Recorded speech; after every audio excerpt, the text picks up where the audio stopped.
अगर कहानी अच्छी लगती है तो चैनल को सब्सक्राइब कीजिए। साइकोज मैड लव भाग 16। रात का पहर, आसपास से झिंगुरों की आवाज आ रही थी, जिनके शोर में डाइनिंग टेबल के पास बैठे इंद्र, देवेश, अभि और हेजल जी डिनर कर रहे थे। देवेश और अभि एक दूसरे के बाजू में बैठे थे, वहीं इंद्र उन दोनों के सामने था तो हेजल जी टेबल के एक सिरे की ओर बैठी थी। इंद्र अपना डिनर करता हुआ देवेश को घूरे जा रहा था। उसके एक हाथ की कोहनी टेबल पर टिकी थी, वहीं हथेली अपने गर्दन पर थी। उसकी निगाहों में अजीब सा ही शक था देवेश को लेकर। शांत वहां वास कर रही थी, जिसे भंग करते हुए हेजल जी का फोन बज उठा, जो टेबल पर रखा था। उन्होंने कॉलर आईडी देखी और फोन कान के पास किया। हाँ वीनू, बोलो। उनके मुंह से विनाश का जिक्र सुन देवेश एकदम से उनकी ओर देखने लगा। ये जिसका फोन है, उनका एक एक्सीडेंट हो गया और फिलहाल वो हॉस्पिटल में है। सामने से किसी अनजान की आवाज आई। उसकी बात ने हेजल जी के चेहरे के भावों को बदल दिया। क्या वीनू का एक्सीडेंट हो गया? वो हैरानी से बोली। देवेश का चेहरा तो ब्लैंक पड़ गया, वहीं अभि ने उसके कंधे पर हाथ रख उसे शांत रहने का इशारा किया। थैंक्स सर, हम अभी वहां आते हैं, हेजल जी ने कहा और कॉल डिस्कनेक्ट कर दिया। मम्मी सब ठीक है ना? एक्सीडेंट? इंद्र हेजल जी को घूरते हुए बोला। हाँ वो वीनू, हेजल जी ने कहते हुए देवेश की ओर देखा। देवेश काफी शांत नजर आ रहा था। उन्होंने एक गहरी सांस ली और कहा, एक्चुअली वीनू का एक छोटा सा एक्सीडेंट हो गया है। मैं हॉस्पिटल जा रही हूँ बेटा, तुम इन दोनों का ख्याल रखना। हेजल जी ने इंद्र से कहा, जिसने हाँ में सिर हिला दिया। मुझे भी आपके साथ जाना है, मुझे मेरे पम्मा के पास जाना है, देवेश बेचैन होता हुआ बोला। रात काफी हो गई है देव, घबराने की कुछ बात नहीं है। मैं वीनू को यहाँ लाने के लिए जा रही हूँ, मैं तुम्हें नहीं ले जा सकती, हेजल जी ने उन्हें समझाया। नहीं, मैं भी आपके साथ चलूंगा, देवेश ने ऊंची आवाज में कहा। हेजल जी के साथ साथ इंद्र और अभी उसकी तेज आवाज सुन सहम से गए। बेटा समझने की कोशिश कर, हेजल ने झिझकते हुए कहना चाहा, लेकिन देवेश अपनी जगह से उठ खड़ा हुआ। अगर आप मुझे नहीं ले जा सकती तो हॉस्पिटल का नाम बताइए, मैं खुद चला जाऊंगा, कहते हुए देवेश ने जोर से अपने दोनों हाथ टेबल पर पटक दिए। डेव ट्राई टू अंडरस्टैंड, अभी ने कहना चाहा, लेकिन देवेश ने उसे अपनी कातिल और समुद्र से भी गहरी आंखें दिखा दी, जो शांत तो थी लेकिन किसी भी पल भड़क भी सकती थी। ये समझकर अभी ने अपने मुंह पर हाथ रख लिया। आंटी, आप मुझे ले जाएंगी या नहीं? देवेश ने कहते हुए हेजल जी की ओर देखा। ना चाहते हुए भी हेजल जी को उसकी बात माननी पड़ी। कुछ मिनट बाद दोनों घर से निकल गए। आसपास ही एक टैक्सी वाले का घर था, जिसकी टैक्सी में बैठ वो दोनों हॉस्पिटल के लिए निकल गए। इंद्र और अभी घर के दरवाजे के पास खड़ी थे। कितना पिद्दी सा है ये, लेकिन गुस्सा देखा है इसका, इंद्र ने नाक से खोड़ते कहा। अभी ने सिर उठा उसे घूरा। तेरे से ज्यादा बेहतर है, वो 14 साल का होके +2 कर रहा है और तू 15 साल की उम्र में 10वीं में था। अभी ने उस पर तंज कसा। भाई है या उसका? इंद्र ने उसे आंखें दिखाई। अभी का मुंह बन गया। कुछ भी, मैं दोस्त हूं उसका ना कि भाई, उसने कहा और अंदर की ओर चला गया। उस नकचढ़े के साथ रहते रहते मेरा भाई भी उसी की तरह हो गया है, इंद्र ने बुरी सी शक्ल बनाए कहा और दरवाजे को बंद कर दिया। City hospital. देवेश एक कॉरिडोर में बने सभी वार्ड के दरवाजे को खोलता हुआ अंदर झांककर आगे बढ़ता जा रहा था। हेजल जी भी उसके पीछे भागी आ रही थीं। अरे देव बेटा, ऐसे वार्ड के दरवाजे मत खोलो, वीनू वार्ड नंबर 9 में है। हेजल जी ने उसे एक वार्ड का दरवाजा खोलने से रोका। वार्ड नंबर 9 कॉरिडोर के लास्ट में था, जिसे देख देवेश उस ओर दौड़ पड़ा। वार्ड के पास आ उसने उसका दरवाजा खोला और अंदर देखा। सामने ही विनाश हॉस्पिटल बेड पर लेटा हुआ था। उसके लेफ्ट पैर के घुटने पर पट्टी बांधी गई थी। उसने हाफ पैंट डाली हुई थी, जिससे वो नजर आ रहा था। उसके डॉक्टर के साथ एक आदमी खड़ा था। पम्मा, उसे पुकारता हुआ देवेश अंदर आया और डॉक्टर के साथ उस आदमी को धक्का देकर विनाश के बगल में आकर खड़ा हुआ। विनाश उसे देख जहां दंग रह गया, वहीं डॉक्टर और वो आदमी आजू बाजू लगे दूसरे बेड पर मुंह के बल गिर पड़े। ये सब कैसे हुआ पम्मा? ज्यादा दर्द तो नहीं हो रहा ना? देवेश ने घबराए भाव से विनाश के घुटनों की ओर देखा। विनाश ने उसके कंधे पर हाथ रखा और दरवाजे की ओर देखा, जहां हेजल जी खड़ी थीं। आंखों के इशारे से ही विनाश ने उनसे कुछ कहा, जिस पर हेजल जी ने अपने माथे पर हाथ रख लिया। मैं ठीक हूं देव, तुम चिंता मत करो, विनाश ने काफी नरमी से देवेश को कहा।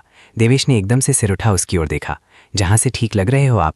कितनी चोट आई है? किसने किया ये? मैं उसे छोड़ूंगा नहीं। देवेश गुस्से में हाइपर हो चुका था। हे देव, नहीं, ऐसा नहीं कहते बेबी, कहते हुए विनाश ने उसे अपने पास खींच गले लगा लिया। बस एक छोटा सा एक्सीडेंट हुआ है, गलती मेरी ही थी, तुम हाइपर मत हो। ये तुम्हारा बच्चा है? डॉक्टर जो अपने बालों को ठीक कर रहे थे उन्होंने पूछा। विनाश ने देवेश के बालों में उंगलियां फिराते हुए सिर हिला दिया। वेल मिस, देखा जाए तो गलती उस कार वाले की थी नहीं, उसने ही कीचड़ में से कार गुजारी जिसका छींटा आप पर पड़ा, स्कूटी डिसबैलेंस हुई और यह हादसा हो गया, पास में खड़े आदमी ने कहा। उसकी बात सुन विनाश ने अपना माथा पीट लिया। वहीं देवेश उससे दूर हटकर उस आदमी की तरफ पलटा। कौन थे वो? उसके आंखों में एक अलग ही गुस्सा नजर आ रहा था। छोटा पैकेट बड़ा धमाका। वेल बच्चे, मैंने बस कार को देखा, कार वाले को नहीं, उस आदमी ने शांत भाव से कहा। देवेश ने अपनी एक आईब्रो उठा ली। फिर तो आपके पास आंखें नहीं आलू हैं, उसने अपनी सर्द आवाज में कहा और विनाश की तरफ मुड़ गया।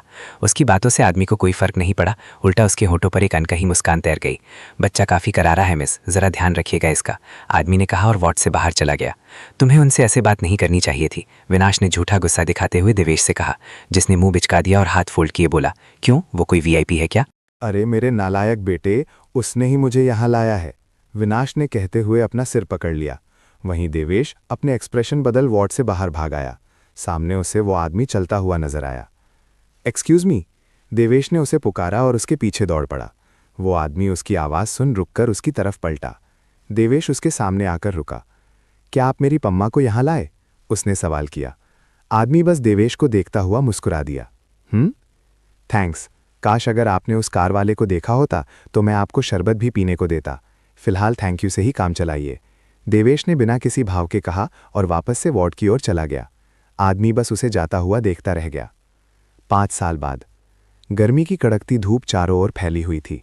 एक सड़क जिसके किनारों के पास बड़ी बड़ी बिल्डिंग खड़ी थीं, उनमें से कुछ पुरानी थीं तो कुछ बंद थी। बस एक सड़क ही पक्की थी, उसके दोनों साइड धूल मिट्टी ही थे। कुछ हरियाली थी, जिसके छांव में खटिया डाले कुछ लोग बैठे थे।